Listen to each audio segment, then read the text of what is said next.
Hello everyone, and welcome back to Let's Play Pathfinder, Wrath of the Righteous Redux version at normal difficulty. I'm your host, Colors Fade, and we're at the end of the Midnight Fane. We can tarry forth. So, last time I tried to click this button, the game crashed. Let's see if the same thing happens again. The commander has stepped through the rift, and now there is no going back. Onward, to solitude, to the unknown, to the abyss. Chapter 4. A lot of fun here in the Nexus and the Abyss. I like this chapter a lot, and we'll spend some time talking about why I like it so much. Because it is just a blast. Took me a little bit to warm up to this chapter, though. First time I played it, I got annoyed. And we'll talk about that, too. Hand of the Inheritor. Champion, I am amazed. I sense a surge in the power within you the moment you boldly stepped forth into the rift. The power was dark, but I have faith that you can keep it in check and wield it only to save Golarion from the Abyssal invasion. So that's where this rift leads, to the realm of the most cunning of all demon lords. This location is familiar to me, but that fact brings me neither joy nor consolation. Alright, so what's our plan? We need to find the source of the Hendrian Crystals and destroy it forever, if possible. We know for certain that the crystals were transported to the World Wound through the rift that we used to get here. What we must do right now is take a thorough look around. We need to understand what this place is and what they were doing with the crystals here, whether they were creating them or mining them or bringing them here from elsewhere. I would also like to know who was in charge of the demons on this side of the rift. There still may be traces here, or even some documents or witnesses. Onward. Be careful, champion. I will wait for you here. Yeah, I know, you're not going to do any of the moving around, are you? We got fantastically new mythic levels. So this is why, well, we're not quite there yet, but I'm going to show you why I like this this chapter of the game. Why I like it so much. First of all, there's no crusade mechanics at all, which is fantastic. It's just you adventuring, which when you play this chapter and get a feel for what it's like to play the game without having to deal with any mechanics at all that have to do with the crusade, it just feels so much better. And that alone is worth like $1 million. We're gonna go down here. There's a portal and there's a cave. We have to go check out the cave. The portal doesn't work yet. So we can click on it, and they're going to say, hey, the stones of the arch emit a revolting high-pitched shriek. In response to these vibrations, the particles of ash and grit under your feet float upward. They gather together and violently twist themselves into a whirlwind, at the heart of which an ember of magic flame ignites. The fire becomes brighter until you see a strange city inside the flames, featuring aerial spires, staircases that lead into the void, and streets entangled in a way that contradicts any logic or common sense. You see buildings that seem to be caught in an endless loop of crumbling and rebirth from ruin, islands that float in the ether, and alleyways that disappear and reappear again in different locations a few moments later. The city is reminiscent of a grimacing clown, one that makes mocking faces and changes its expression every second. Here and there you see other glints of light flashing on the city streets. After you look closer, you realize that the lights radiate from other arches similar to the one before you. The gold coin with Baphomet's mark, which you found on Darazan's body, reacts to the revolting sound by vibrating. The coin appears to be an enchanted item, set to resonate magically with the arch, possibly serving as a tool of some sort.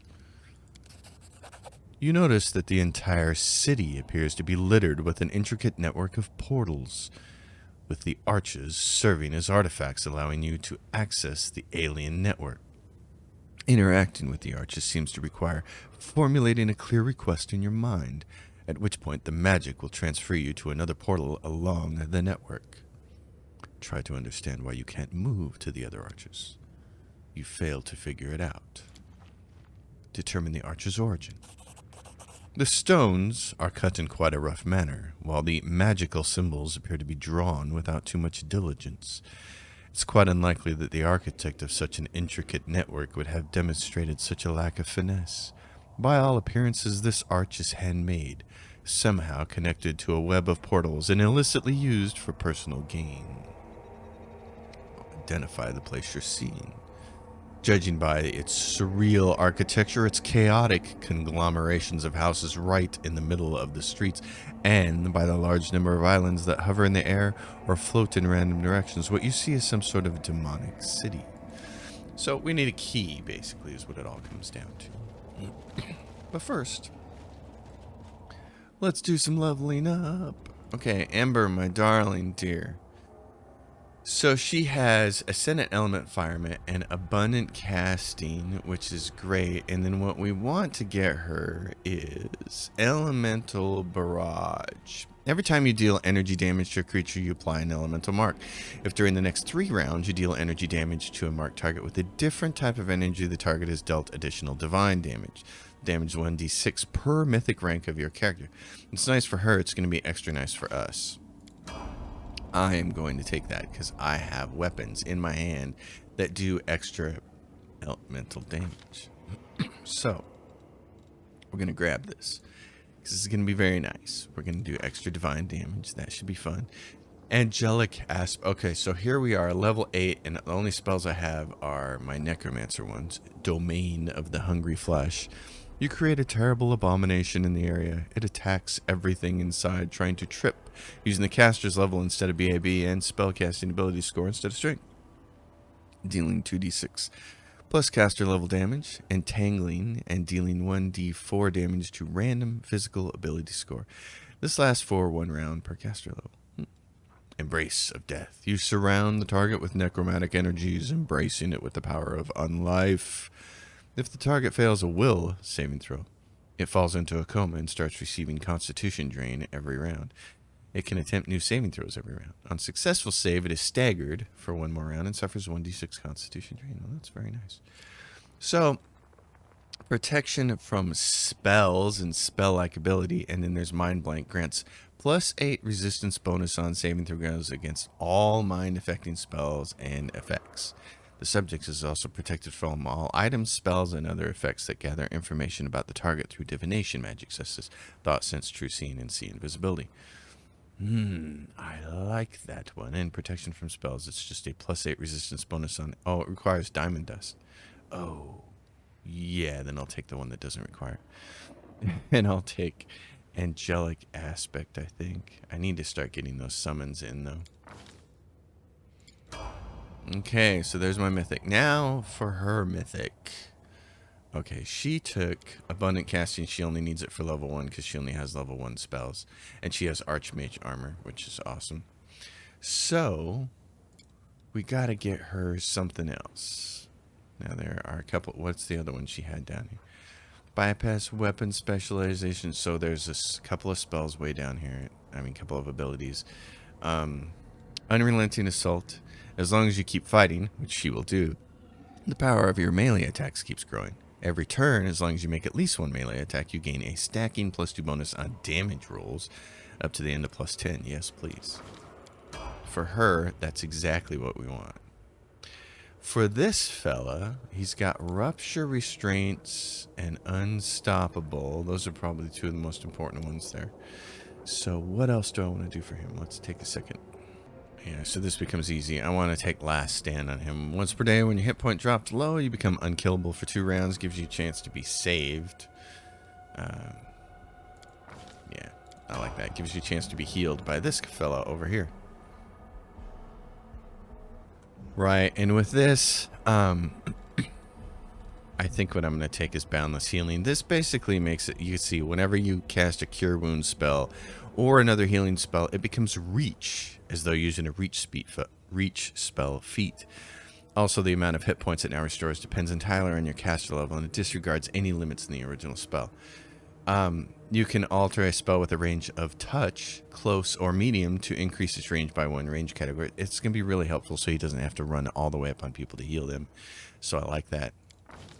I want to grab that. And then for her, improved abundant casting. Let's go back and check one thing about her. I'll take care of What's it. her spell level right now? 6. Okay. She's only got 1 level 6 spell. Oh, and is she doing any additional damage? It's time to act.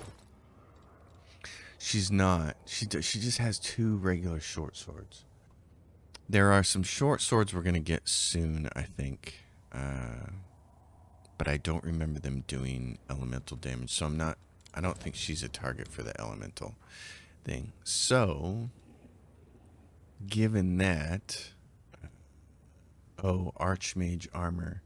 You are the master of the Mage Armor spell. Whenever you cast Mage Armor on yourself, it gives an additional armor bonus equal to your mythic rank.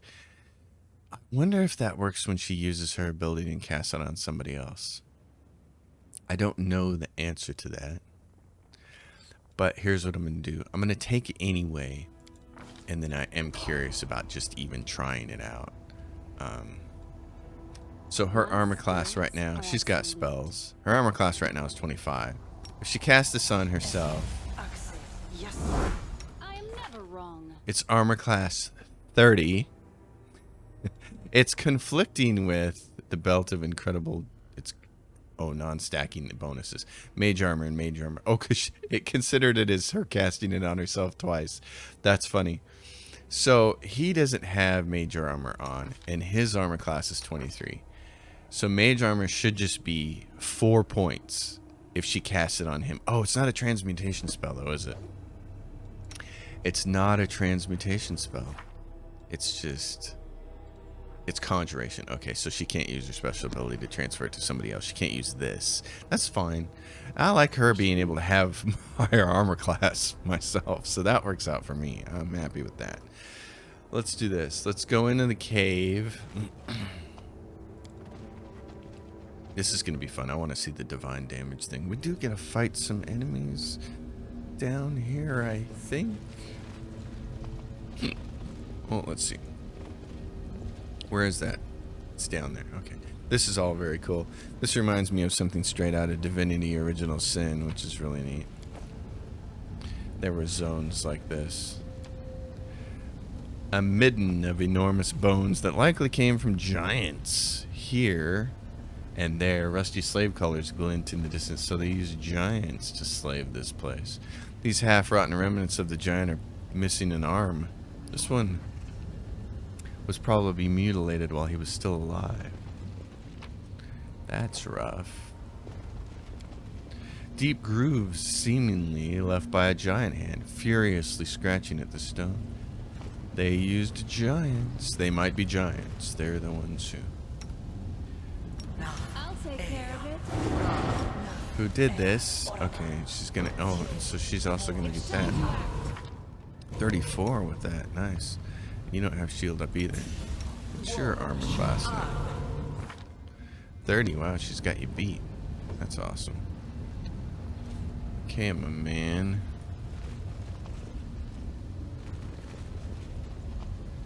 And there's Suture.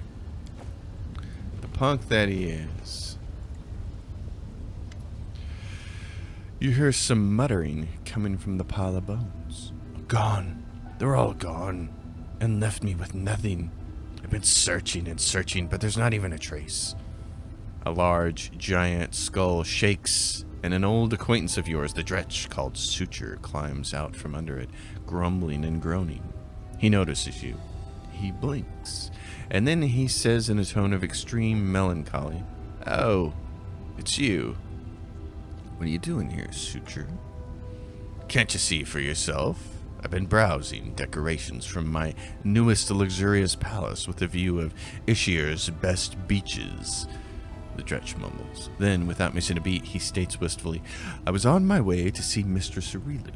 but I can't teleport when I'm like this. Every lousy Brimmerat can do it, but I can't. All I could do was reach the Midnight Fane and slip into the rift, but now I can't go no further. So I've been searching for portal keys. You see those big things up there on the surface?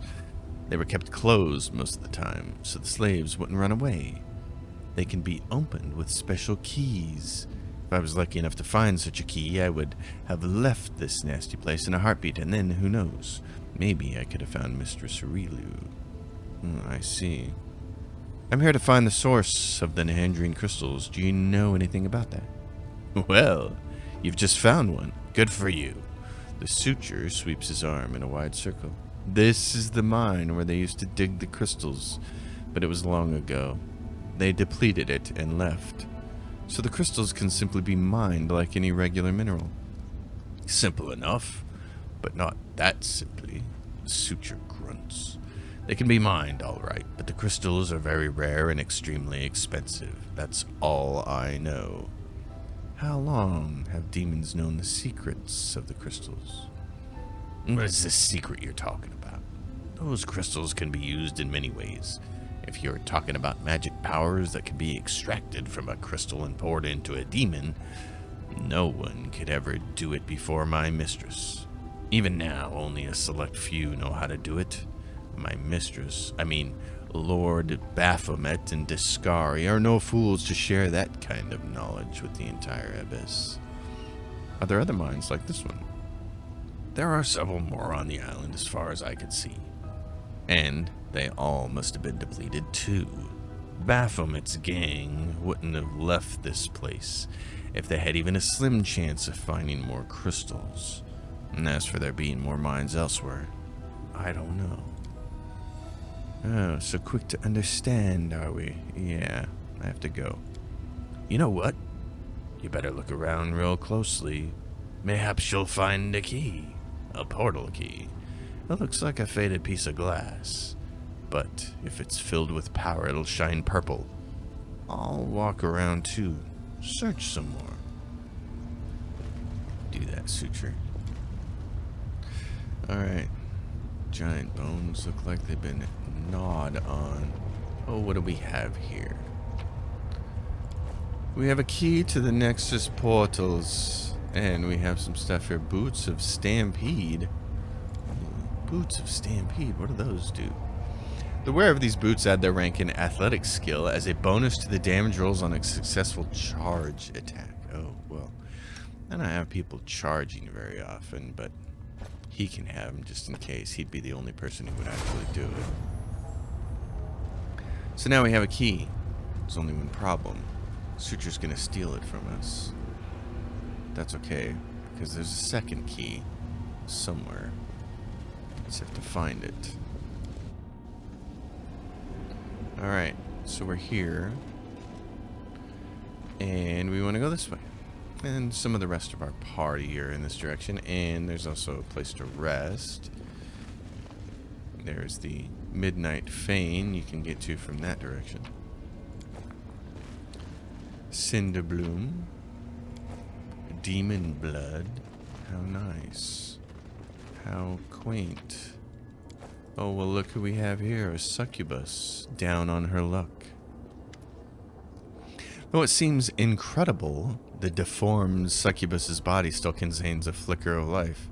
As you approach, she opens her eyes. Her lips, crusted with blood, release a groan.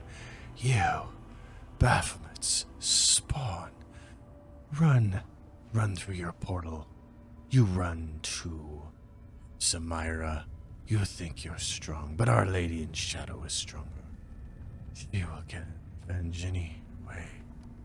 Heal the Succubus. You may be a demon, but I still can't stand aside and watch you suffer. Oddly, the healing powers have no visible effect. She just moans, slightly shaking her head, and stares at you with her dull green eyes. She's in great pain. Why should the world have so much pain? Who did this to you? Hepsamira.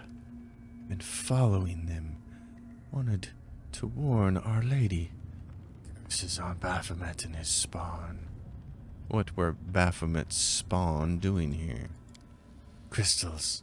They've been mining crystals. They said it's to attack the Crusaders, but I believe they want to attack the realm of Our Lady in Shadow.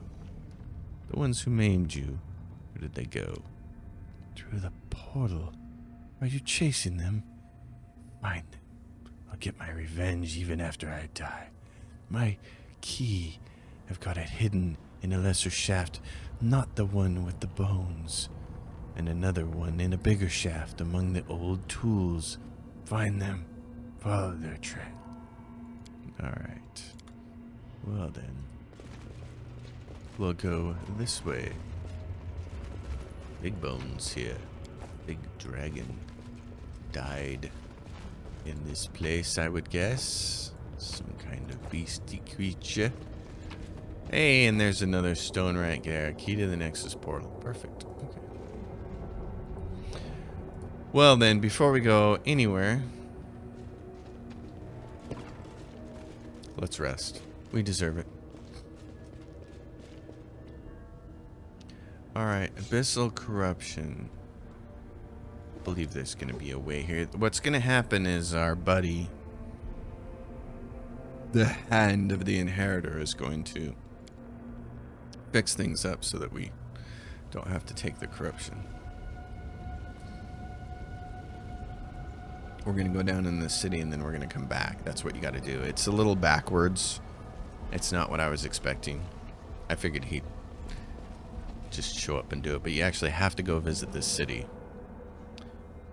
And then you come back, and then he'll have it all cleansed, and you can safely rest there in that cave without any abyssal corruption. When I came through the Midnight Fane the first time I played the game, I was so wounded, and I just needed to rest, and I was worried about getting more corrupt and all that stuff, and it was kind of a pain in the butt. So this is actually the point where the first series that I did on Wrath of the Righteous ends. I'd got to the Nexus and I had got to this city, and I was so frustrated and flustered by the way things worked that I was just like, okay, I'm done. But then I came back to the game and was like, no, let's figure this out, because there's still enough good to override the bad. Champion. Oh, regarding our mission. I'm listening, champion. I have reason to believe that the Hendrian Crystals were mined right here in the mines. So the source of our troubles, those powerful crystals, can be mined from the soil of the abyss, as if they were just ordinary minerals. I'm going to stop trying to do his voice. I can't do it. I'm close. I felt like I was close that first time. I was convinced that the secret of their origin must be more complicated and nefarious, but this new knowledge terrifies me. There are half a dozen mines in the vicinity, and those mines are huge. The largest was abandoned just recently, it seems. How many crystals did the demons manage to mine? How many monsters with mythic powers did they manage to create? We must find out. I know the name of the person who's in charge in the mines. Hepzimira. Hepzimira herself. Anger rings in the Hand of the Inheritor's voice. I know her. She's an old and dangerous adversary. A Nephilim, a spawn of Baphomet himself. Yes, now I see it. The path we have stepped onto is dangerous, but it is the right one. Go tell that to the Queen. The demons you have encountered before, even Darazan, were just officers in the Abyssal Army, whereas Hepzimira is a true princess of the spawn of chaos and evil. I'm no surprise that she is behind the secret of these cursed crystals, and I dread to think what she is capable of doing with them. A dying succubus told me about the conflict between Nocticula's and Baphomet's servants. I am not at all surprised. The alliance between the demon lords are usually fragile, and they break like a spider's web in the wind. However, the discord between our enemies can work to our advantage. No matter how repellent it is for me to even countenance, we must learn more about what is going on. I like that spider's web in the wind. I like that line. It's just the spider's web in the wind are usually pretty strong. It's more like spider's web in a storm. You ever see the rain hit it and then it just disintegrates? And it gets all streaked and then there's like 2 or 3 lines clinging to it. And the poor spider's like, man, I got so much work to do tomorrow now. Damn you, weather. I feel bad for spiders sometimes, but not enough to not squash them when they come inside my house. So, Alright. I've got a key to the portal that the demons who mine the crystals apparently use to leave this place. Let me take a look at it. Angel examines the flat piece of clouded crystal. I think I know how this key works. As soon as you finish exploring the mines, I shall open the portal. Alright. That's all I've learned so far. I've learned everything I wanted to know in this place. Okay. It's time to open the portal and press on. Then let us begin the pursuit at once. And there's the portal. Onward, wherever this road may lead us. Heaven above, just look at that. I see the pattern of sky-piercing spires and steep domes set against the midnight sky. This is Elutionera, the damned city of Nocticula. That's where our enemies were heading. You think you're quick, eh? Well, I'm quicker. And there he goes. Woof. Oh, Suture, you got, like, super agility. That cunning creature has stolen our key. The portal is inactive again. I swear even the lowest of the abyssal creatures are disgusting and despicable. Yeah, but I've got a second key. The demons' plot cannot stop us, but we still haven't had much success in countering them. That is why we must make haste and move onward. Alright, will we be moving onward together? I do not think that will be necessary. We need an outpost in the abyss, and it will be best if we build it right here, far from larger demonic settlements and close to an active portal that will allow us to return here at any time. All your companions that are currently unoccupied should take care of guarding and setting up the camp. Great. Let's go. Let me tell you something, champion. We are going to Elutionera, the city of cunning and seduction. As sad as I am to admit it, we are unlikely to find our enemies in the Hendrian Crystals they took without the aid of the denizens of this hideous place. If Hepzimira has something to do with all of this, we'll need another demon that matches her powers. We will need to find a way to contact with one of the city's rulers. On that point, we now know there is a conflict brewing between Nocticula and Baphomet. I will not be welcome in this dark place, but I have prepared for this. The angel seems truly proud of his plan. I will cast a spell on myself so that not a single denizen of this plane whose soul is devoted to evil will be able to see or hear me. Invisible, I will follow you and protect you from all dangers and temptations of this place as best as I can. And the demons will be unaware of my presence. Now let us go by the light of the sword. It's funny that he takes on that role because he's basically taking on the role of the character from Quantum Leap, which is just now rebooting. I just saw the ad for it on the first Sunday of football, and I'm like, what the heck? They're rebooting Quantum Leap? One of the greatest shows ever. I do miss that show. I wonder if the reboot will be any good. I'm definitely gonna have to try to find time to watch it. So here we are in the city. Very, very cool. Gosh, I got so many buffs now. Unseen Guardian. Okay. We should all buff lightly to start. I'm not gonna do too much craziness here because we're not gonna fight yet. Knowledge. Judging by the surroundings, these are the slums of Elutionera, Nocticula's capital city. The abode of beggars and vagabonds. It is impossible to descend any further except into the waters of the ocean itself, where the bodies of the unfortunate are dumped. So we have to come back to here. Look, another mortal. You can't swing a dead cat without hitting one of Elutionera's guests nowadays. Merchants, travelers, demonologists, every kind of filth. Right, all just strutting around, gawking. One of them approached me the other day and asked, I'm sorry, I'm lost.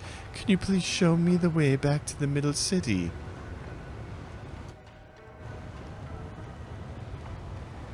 I'm going to see if there's any more to his dialogue, but pressing the spacebar doesn't advance his speech. Well, so I did. Show him. You've got some nerve.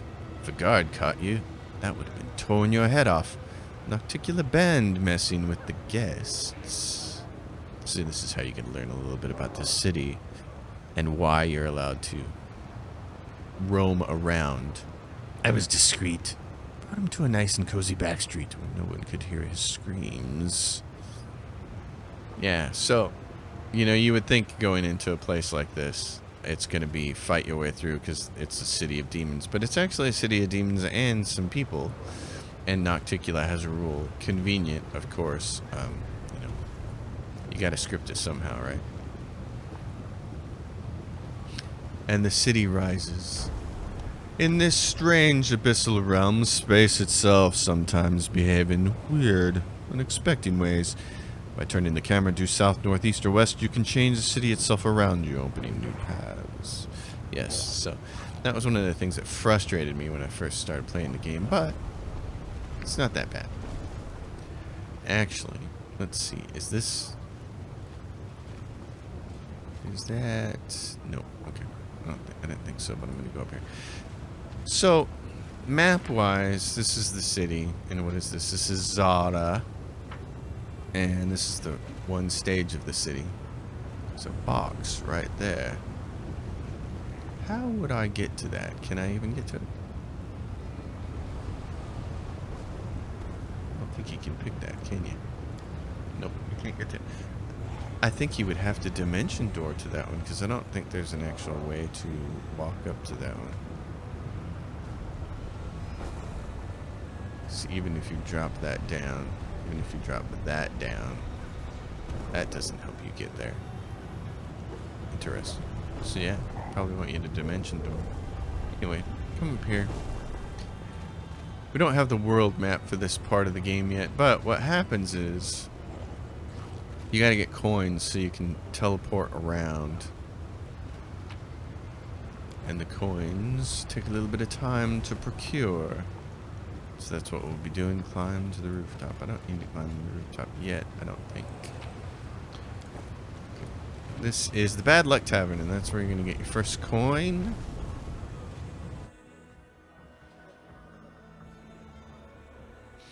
Which will let you travel around. There's some stuff in here. There's a little bit of loot everywhere. This is the Prismatic Ring. Allows casting an improved version of Prismatic Spray once per day as a 17th level wizard. And you can recharge it by consuming spells. If only all of my people didn't already have like every single possible ring on their finger. And there's a piece of cold iron. Come in here. Speak to this bloke. Inside. There's one of the portals right there. Save the game and come over here and talk to Barrage.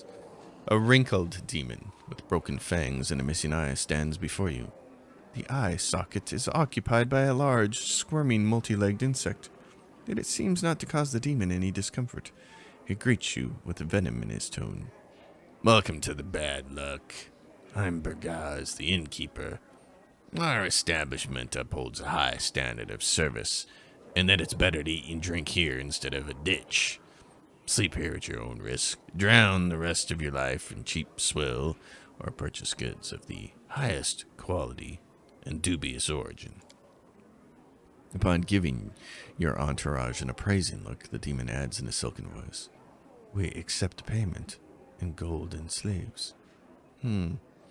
All right, tell me the latest rumors. No problem. Have a drink and we'll talk. 500 gold. 500 gold for a drink. Well, I better be getting something out of this. What do you want to know? Tell me about this quarter. Imagine Illusionera is this bottle. The lower city is the bottom. The explanation is quite apt, as the bottom of the bottle is coated with foul-looking scum, and a dead insect with 2 fanged mouths is stuck to it. A cesspit. If someone or something needs to be eliminated, they send it to the lower city. They say the arena is the heart of the quarter, but that's nonsense. This whole quarter is one massive arena. Everyone here is a murderer, a thief, and a scumbag. The bloodshed never ceases, and the denizens of Illusionera watch it with delight and wager on who will emerge from this lake of blood. You may think of the slums as a useless appendage, but they are the main source of entertainment for the city. Tell me about the other quarters. The middle city is all about trade. The 10,000 Delights offers sex. The flesh markets deal in slaves and weapons. The mercenaries and assassins sell the death of enemies. The most successful business person of all is Shamira at the Harem of Ardent Dreams. Her merchandise is Nocticula's favor, and the favor of the powers that be. The upper city is for those who already have everything and have no use for trade. Imagine if you were a creature of divine power that could live in complete comfort, free of almost all limits. That's the kind who live in the upper city. You'd be wise to stay away from them. In the lower city, they'll just kill you and defile your corpse. In the upper city, they'll pull your soul out through your nostrils with a red-hot needle, cook it into a stew, then force you to eat it and wash it down with a cocktail made from your eyes and marrow. That sounds fun. Everything is clear. One last thing, mortal. You must have noticed that Illusionera was not built for your kind. It would be easy for you to get lost in our streets and die an inglorious death if you don't know how to fly or teleport. But why should I want you to die while you're still drinking? Take this. If you lose your way, take it to any arch and it will transport you here. Nocticula's idea, to aid guests from the other planes such as yourself. Where can I find Nocticula? The demon goggles, then bursts into deafening laughter. Tiny bugs fly out of his maw. Wiping away the bloody tears and giggling, he grabs a particularly nimble insect and tosses it back down his gullet. You can find her in the palace, mortal. The thing is, she won't see just anyone. The last person who had the nerve to show up uninvited now lives in the catacombs, and everyone calls him Scrap. Care to guess why? I don't know who you think you are, but you will not be allowed on her doorstep unless she invites you herself. And to receive an invitation from Nocticula, you've got to be an influential and renowned figure in Illusionera. Or you could do something to piss her off. Sometimes those two things are one and the same. Show me your wares. The demon kicks open a large chest filled to the brim with all sorts of things. There are weapons and bloodied clothing. It seems like these items once belonged to visitors from many different worlds. There you are. Have your gold ready. I don't offer credit. By the way, I have something unique I can offer only to you. A Hendrian Crystal. It holds incredible power. It's probably fake. Keep it. It could be a fake.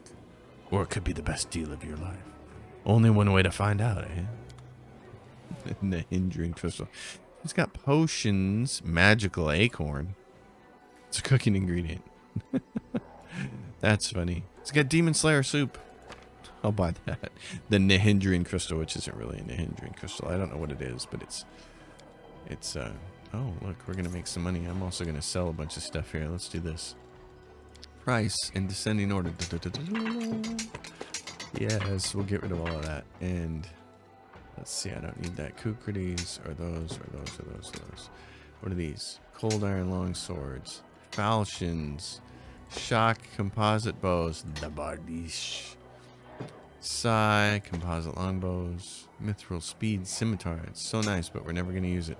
The flail of hunger, intermediate step in relic creation. The blizz, flaming and mithril battle axe. Wow. Okay. And rupturing storm. Oh man, I'm loath to part with those things, but I will. Except for, yeah, all of this. All of this goes. None of us wear armor. This game gave us a ton of armor, and none of us wear it. All right. That's done. So, we have one coin, and now we have to figure out the rest of it. Oh, here we go. Milada. Greeting you with a nod is a middle-aged sorceress with short, dark hair, a skinny face, and prominent cheekbones that bring to mind images of predatory birds. Despite the dark circles under her eyes and her overall worn-out look, her voice sounds friendly and welcoming. Hey, You're not a local, are you? Have you come from Galarian? That makes us fellow countrymen, since I hail from Absalom. Allow me to introduce myself. I am Magister Melara, a certified specialist in resolving magic-related issues, and the captain of an airship called Starcatcher III. What's a sorceress from Absalom doing in this rat hole in the middle of the abyss? For a couple of seconds, the woman's gaze grows distant, and a bitter expression appears on her face before quickly fading. I suppose you could say that I'm trying to cheat my own fate. In the current stage of my life, the Abyss seems like the best port to call a home for me. There aren't a lot of experienced and, at the same time, trustworthy captains around here, so I never sit idle. You seem honest. How do you manage to survive in this place? I see what you're getting at. You're asking how a captain who doesn't grab everything that isn't bolted down, a captain that doesn't steal cargo and doesn't throw passengers overboard, how can they survive surrounded by a gang of bloody pirates? My answer is simple. My principles protect me.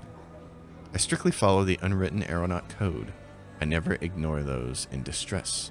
I never attack other vessels, and I honor the integrity of the cargo that I am entrusted with. Maybe I look like an idiot to the other captains, but I don't care. My doggedness earns their respect, even if it also provokes their ire. Besides, they know that I'm stubborn, and I'll defend myself till the very end. I suppose that's the real reason why they haven't slit my throat and seized my ship yet. Alright. Fair winds to you two. If you find yourself in need of an excellent airship and a skillful captain, just let me know. So, on to the next portion of this. You notice that the innkeep mentioned a place called the Catacombs, and that there was somebody called Scrap there. I never went to the Catacombs the other times I played this game, so I'm very curious to try to do that this time. If it's possible, even. Alright, so outside. Let's see. We should probably buff because we're going to have to fight soon. Do some light buffs to some people.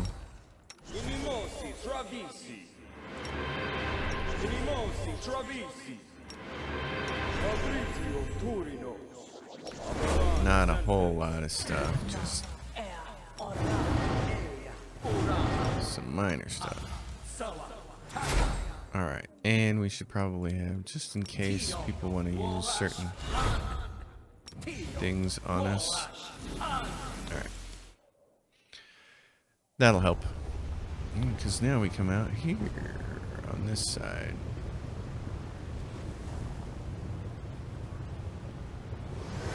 Oh, look. The sound around you fade, and the world is plunged into eerie silence. Street noise never ceases in Illusionera, but even it has disappeared. You are surrounded by thick and impenetrable darkness from which 3 pairs of shimmering eyes observe you. A sibilant whisper reaches your ears. Explain yourself. You first.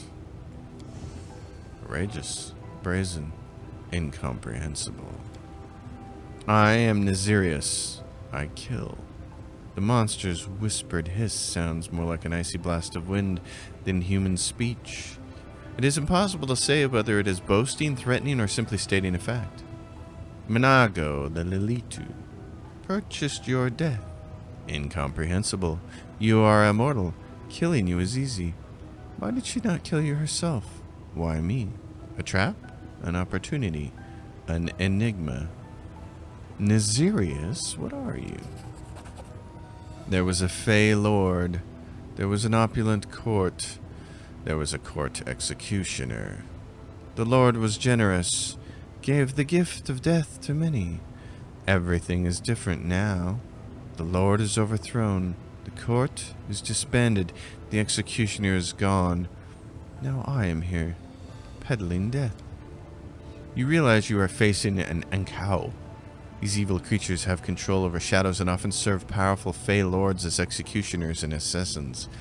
It is not surprising this creature makes a living in Illusionera as a killer for hire now that its master is gone. And yet this Enkau looks unusual, even for a fae. The creature must have somehow become tied by blood to the demons during its journey through the abyss. Baphomet punished Minago. She lost her powers. Now I understand. Minago is weak, weaker than the mortal. She bought your death. I will kill you. Then I will kill her, free of charge. I want to kill the Lilitu. Minago sent you to your death. I have laid waste to armies of demons. You cannot hope to overpower me. A mortal is threatening me? Death incarnate? Musing. You think you will live. The monster is silent for a few moments, lost in thought. I will make you a gift. If you fend off death at my hand, if you give me my death, then Minago's death is yours by right. A house in the lower city appears in your mind. It disappears after a moment, and a dry chuckle breaks the silence. Now you know. This knowledge is useless. My gift to you was useless. You will die now. This will be quick. Really? I will die now. Okay. Engineer. You're going to do this, and I think probably charge that person. Let's see, what are you going to do? Do this. Steady target this thing.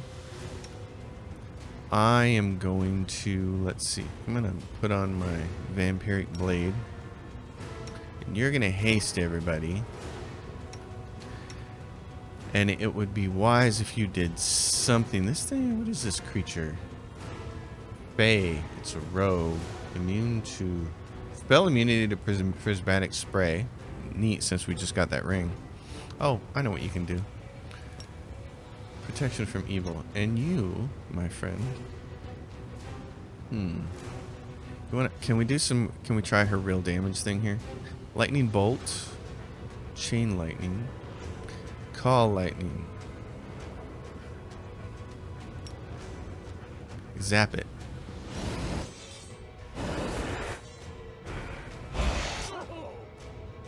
Oh, it prismatic sprayed us and it killed Ember all in one shot. Oh. Oh. Wow. That was not expected. Wow. Okay. So I should have prepared for that by Della deals damage to Lord Gelmar? Oh no, is she confused? Is she confused? She is. She's insane. Attacks nearest creature for this purpose. A familiar cancels as part of the subject stuff. Oh no. This spell causes confusion. Remove curse does not remove insanity. Greater restoration or heal can restore the creature. You've got one chance here, buddy. Greater restoration or heal. Heal her. Oh my gosh. You're charging. What about you? You fall down. Oh boy. How far away are you to casting this spell there, my man? 2 seconds? Oh, that may not be enough.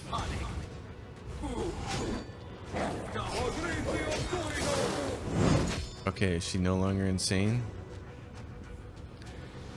It says she's still insane. Oh, he's got to pull it off now. Okay. And cow. Alright. She's going after the spider. Gelmar. Gelmar. Listen. She's insane. You have to do this. Do it. You stop for some reason that I don't understand.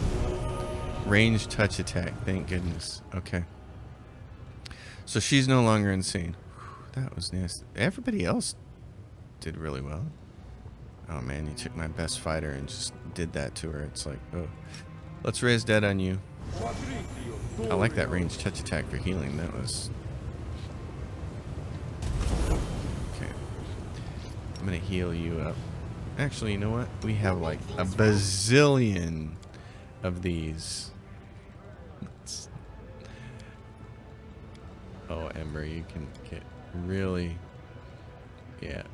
Let's heal with this. That was interesting. So now we have the image of a house in our mind in the lower slums where the Lilitu is, which would be great to go take care of that. Let's go kill that scumbag. How about everybody else? Oh, you're hurt. Oh, well. The dinosaur is hurt. That's too bad.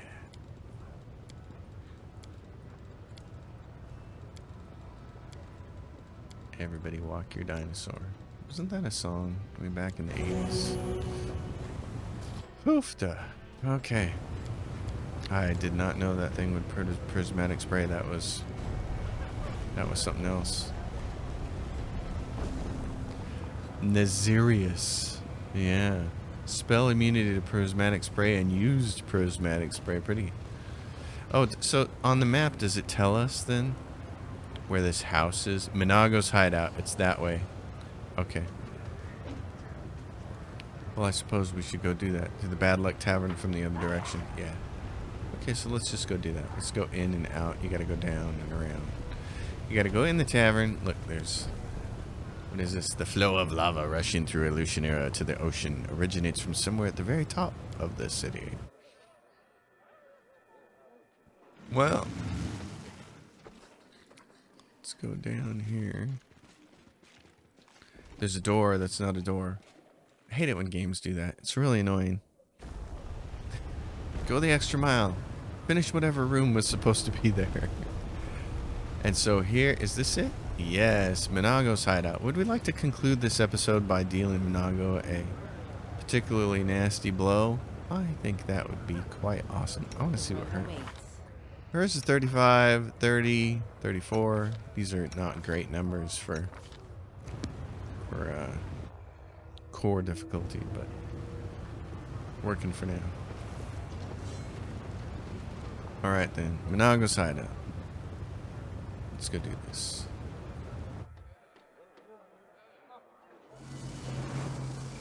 Let's see, she's in that room somewhere. Do you guys want to, wait a minute. What do you got here?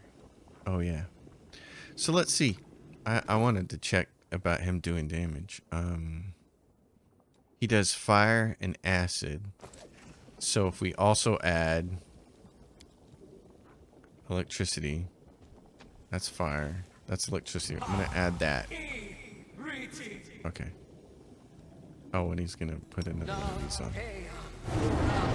I want to see him do some damage to her that's gonna result in holy damage. So let's... Oh, and we should probably just haste. Minago, you scumbag. That's him. Don't let him near me. It's too late for you, you wench. Kill him. I'll pay you triple. Did you hear the Lilitu? Let's finish this mortal. Test of my abilities. Okay, kill that thing. You, though. You run right past... Oh, look, there's a Succubus that decided to get in the action. Okay, so... Damage to the Succubus. Divine. Elemental Barrage. Oh, man, so you're going to deal... And then Unholy, Bludgeoning. Oh, this is going to be pretty. Oh, my goodness, look at this. All kinds of invisible people. Boss, you need to be in here. You... Okay, here's what I want you to do. Call Lightning Storm. Actually, yeah. Can you get just a Call Lightning up here on her? No, Call Lightning Storm. Okay. Can you do that?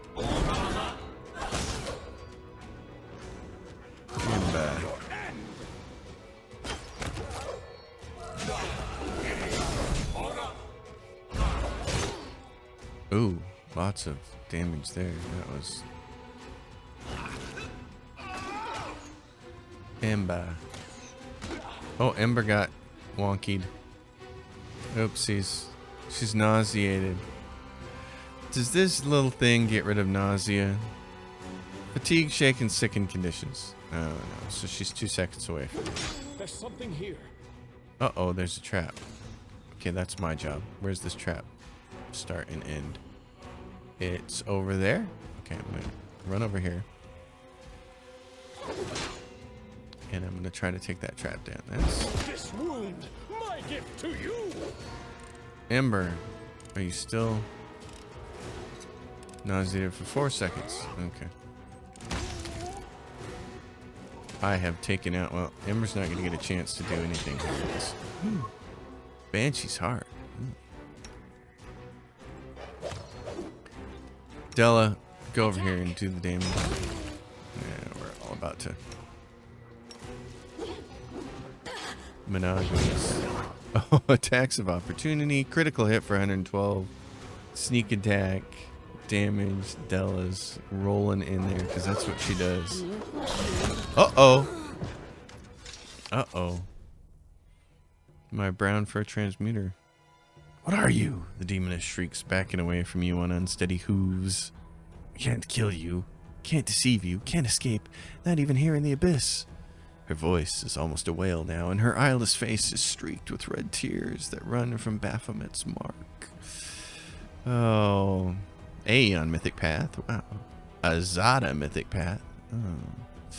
You won't run from me anymore. Fine. Fine. Kill me. At least I won't have to run from you anymore. Fiora suffered a crippling wound. That's too bad. Okay. Well.